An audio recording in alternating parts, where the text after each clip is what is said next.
नमस्कार, आप जुड़ चुके हैं वॉइस ऑफ एमपी से और मैं हूं अब्दुल अली ईरानी। नीमच की नई कृषि उपज मंडी में वॉइस ऑफ एमपी की टीम पहुंची है और प्याजों के भाव की पड़ताल कर रही है। देखने में साफ तौर पर आ रहा है कि प्याज को लेकर किसान जो है खून के आंसू रो रहे हैं। आइए बात करते हैं। सर बताइए, प्याज के भाव को लेकर क्या कहना है आपका? प्याज के भाव की तो ये है कि किसानों को आस थी कि इससे पहले के सीजन में थोड़े अच्छे भाव मिले थे। अभी जो भाव चल रहे हैं, आज 1 रुपए किलो से लेकर कुछ ढेर 10 और 11 रुपए किलो, 11 के अंदर अंदर बिके हैं। इस भाव में किसान की लागत तक नहीं निकल रही है और जो कुछ ढेर मैंने देखे 1 रुपए किलो बिके हैं, जबकि 2 से 3 रुपए किलो तो किसान के कटाई का खर्चा आ रहा है। तो ये बहुत ज्यादा घाटे का सौदा है और किसान आर्थिक तंगी जो झेल रहा है, इससे उस पे और अधिक आर्थिक भार पड़ रहा है। सर, जो प्याज को लेकर आपने भाव की स्थिति बताई, आपने ये भी कहा अभी कुछ देर पहले हम लोगों से बातचीत में कि जब भाव ऊंचे होते हैं तब अलग स्थितियां होती है, जैसे आपने गाजर के हलवे का उदाहरण दिया। हाँ, ये देश की बड़ी ही विचित्र विडंबना है कि बड़े बड़े संभ्रांत लोग घर में काजू बादाम दाख सभी पड़ी रहती है, पर जब तक किसान की गाजर सस्ती नहीं होती, गाजर का हलवा बनाने का प्लान नहीं करते हैं। ये विचारधारा है। जब ये प्याज थोड़ा सा महंगा होता है तो ये किसानों के 4-5 साल का जो नुकसान रहता है तो उसकी केवल भरपाई होती है, इससे ज्यादा कमा नहीं पाता है। तो उस समय पूरे देश में एक माहौल बनता है और बड़े बड़े मीडिया चैनल पर बड़े बड़े सोने की चेन और चूड़ियां पहने हुए महिलाएं इंटरव्यू देती है कि हमारा जीना दुश्वार हो गया। और आज जो स्थिति है, किसानों का जीना दुश्वार हो रहा है, तो वही लोग आगे आए और 50-50 किलो प्याज खरीद के रख ले, तो ये मांग और पूर्ति के सिद्धांत के अकॉर्डिंग थोड़ी मांग बढ़ेगी तो किसानों को भी उचित मूल्य मिल जाएगा। क्योंकि जो लोग जरा सा भाव बढ़ने पर चिल्लाते हैं, आज वो किसानों का दुख दर्द समझे और आगे आए। आवक किस तरह की है आज मंडी में, और आवक के अनुरूप क्या भाव घट रहे हैं या इसका? नहीं, आवक बहुत ही नॉमिनल है। एक छपरा माल ही आया है और इसमें भी किसानों का कम है, आधा तो व्यापारियों का बड़ा। आवक नॉमिनल है। 12 बजे से पहले पहले मंडी में सारी नीलामी हो रही है, पर फिर भी समझ में नहीं आ रहा है कि ये भाव की क्या ये स्थिति क्यों है। आप बताइए, भाव को लेकर किसान के दुख दर्द क्या कहते हैं? लगभग एवरेज तो है कि किसानों के भाव 15, 20, 25 तक तो मिलने ही चाहिए। बाकी ये आज जो भाव स्थिति है वो तो किसानों की भरपाई नहीं हो रही है। उसमें लागत खर्चा सब कुछ जोड़ के मंडी में आने जाने का खर्चा ही नहीं निकल रहा। तो लगभग एवरेज तो 25 तो मिनिमम बिकना ही चाहिए प्याज। जी, आप क्या कहेंगे भाई साहब? सर, हमारा भी यही कहना है कि किसानों को जितना हो सके एकजुट होकर करना चाहिए, या फिर जैसे आज जो बता रहे हैं भाई साहब के 1 रुपए किलो का, अगर 1 रुपए किलो का अगर बिकेगा माल, तो आने जाने का खर्चा मतलब आदमी कैसे निकालेगा, घर कैसे जाएगा वो? स्थिति ये हो गई। रुपए किलो, आप 2 रुपए 3 रुपए किलो तो कटाई आ रही है, तो अगर 1 रुपए किलो माल बिकेगा तो वो घर जाने की भी समस्या हो जाएगी ना किसान की। तो जी, घर जाने तक की समस्या, घर जाने की समस्या तक हो जाएगी। जी, तो ये जैसे जैसे ये मीडिया वाले, सरकार एक तरफ बात कर रही है कि आय दुगनी की जा रही है किसानों की, और प्याज के भाव जो आप बता रहे हैं इतने ज्यादा कम है, क्या कहेंगे?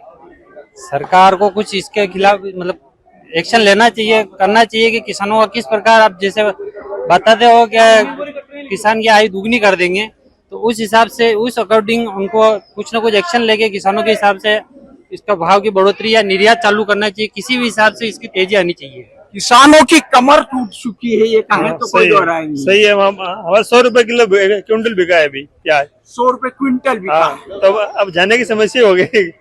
यहाँ पे रख के जाना पड़ेगा पैसा, वो यहाँ पे और रख के जाना पड़ेगा। 150 रुपए 200 रुपए कुंटल आने का खर्चा हो गया हमारे घर से आने का। जी, तो 100 रुपए कुंटल बिका, अब क्या करें? बताइए, बड़ी अजीब विडंबना। आप क्या कहेंगे भाई? हमारा तो ढेर भी नहीं बिका है, ढेर भी नहीं बिका हमारा, तो बिका ही नहीं। बिका ही नहीं है। व्यापारी लेने के लिए भी तैयार नहीं है, व्यापारी लेने के लिए तैयार नहीं है। और बोलते 100 रुपए क्विंटल भी ले रहा है तो उसमें बोल रहा है 70 रुपए ही आपको मिलेंगे, 30 रुपए तो आपका क्विंटल का हेमली का खर्चा घट जाएगा। आप कितना का प्याज लेकर आए हैं? मैं 40 क्विंटल का ढेर है, 40 क्विंटल लेकर आए हैं। 2800 रुपए मात्र मिलेगा। ले ही नहीं, ढेर भी नहीं बिका, नीलामी नहीं लगा है। 100 रुपए ले रहा है, आपको 70 रुपए देंगे, 30 रुपए तो हिमालय कट जाएगी आपकी, 15 रुपए कट्टे से। सरकारी ये है। आप बताइए भाई साहब, आप क्या कहेंगे, कहाँ से आए आप? सर मैं डुंगला से आया हूँ। डुंगला से, राजस्थान। हाँ डुंगला। राजस्थान चित्तौड़ आपका डिस्ट्रिक्ट। प्याज क्या भाव बिका है? प्याज मेरा 1.5 रुपए किलो बिका। 1.5 रुपए किलो। हाँ, और 7,000 मैंने भाड़ा दिया है। 7 है। कितना प्याज लाए थे? मैं कम से कम 8 क्विंटल प्याज लेके आया हूँ। 8 रुपए, यानी हिसाब बराबर हो हाँ, गया। हिसाब बराबर क्या, खाने का पैसा ही नहीं है अब तो, ये देख लो। खाने अगर इसी हिसाब से तो खाने का पैसा भी नहीं रहा है, गाड़ी वाला को भी पूर्ति नहीं हुई, तो अब क्या करूंगा मैं? भाड़े का पैसा भी नहीं है, तो अब खाने का पैसा भी नहीं है, अब क्या करेंगे? कम से कम 150 तो होनी चाहिए ना, ज्यादा नहीं तो 25 रुपया 20 रुपया किलो तो होनी चाहिए, तो किसान की पूर्ति हो। अब कटरे का पैसा तो गया, एमएलए का पैसा गया, और हमारा भी गया, कुछ नहीं, नील बैलेंस है। आए और घूम के चले जाओ, ये छोड़ के। और मेहनत कितने टाइम लगी? मेहनत तो देख लो, 1 महीने से मेहनत कर रहे हैं, कम से कम 18,000 रुपया निकालने में लगा दिया हमने। निकालने में? हाँ, और 7,000 रुपया भाड़ा कर दिया। और बोने वगैरह में कितना टाइम लगा? बोने में कम से कम 15 दिन तक बोए, कम से कम 10-25 मजदूर लगाए। 5 महीने की मेहनत हो गई, खेत से निकाले, छपरे में डाले, वहां से कटिंग करी, फिर घर डाले, फिर कट्टे भरे, फिर यहाँ लेके आए, और यहाँ पे 1.5 रुपये किलो आया। अब क्या बताए, और किसान क्या करे, रोए तो भले ही, अब क्या करे हम। नीमच की कृषि उपज मंडी में प्याज को लेकर आए किसानों की बदहाली आप सुन सकते हैं। उनका ये कहना है कि जो पैसा हमको यहाँ पर प्याज का मिला है, यानी प्याज बेचने पर जो रुपया मिला है, उतना पैसा तो हमें भाड़े में लग गया है, बल्कि उससे ज्यादा लग गया है। हम लोग यहाँ पर 5 महीने 4 महीने की मेहनत के बावजूद बिल्कुल नील स्थिति में, यानी शून्य की स्थिति में जा रहे हैं। हमारे पास कुछ भी नहीं है, और किसान ये कह रहे हैं कि यदि 1 रुपए किलो में प्याज बिकेगा तो आप सोच सकते हैं कि किसानों की दुर्दशा किस तरह की होगी। वॉइस ऑफ एमपी के लिए मेरे सहयोगी विनोद गुजर के साथ अब्दुल अली ईरानी। जयराम जी, किशन काका, राम राम भाई, राम राम। क्या दोनों भाई बैठ के क्या हिसाब लगा रहे हो? ऊटी लहसुन के भाव आ गए क्या? अरे नहीं रे दादा, ये अपना रमेश नया मकान बनाने के लिए लोन ले रहा है।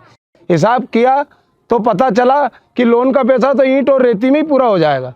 और अभी तो सीमेंट लानी है, सलिया लाना है, और तो ठेकेदार को भी पैसे देने हैं। मेरे तो कुछ समझ में ही नहीं आ रहा कि कैसे बनेगा मेरा नया मकान।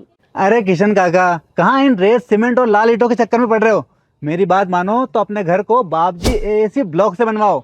इसमें ना सीमेंट और रेत की जरूरत होती है, ना ही तराई करने की झंझट, और लाल ईंटों के मुकाबले आपका मकान काफी तेजी से बनकर तैयार हो जाएगा। इससे आपके पैसे तो बचेंगे ही, साथ ही मजबूती ऐसी कि सालों साल देखने की जरूरत नहीं। और इससे आप अपना मकान ही नहीं, कुएं और खेत की बाउंड्री वॉल भी बनवा सकते हो, जिससे रोजड़ों की समस्या भी खत्म हो जाएगी। वाह भाई, ये तो कमाल की चीज है। फिर तो मैं अपना घर बाबजी ब्लॉक से ही बनवाऊंगा, और मैं अपने खेत की बाउंड्री वाल। ज्यादा जानकारी के लिए स्क्रीन पर दिए गए नंबर पर अभी कॉल करें।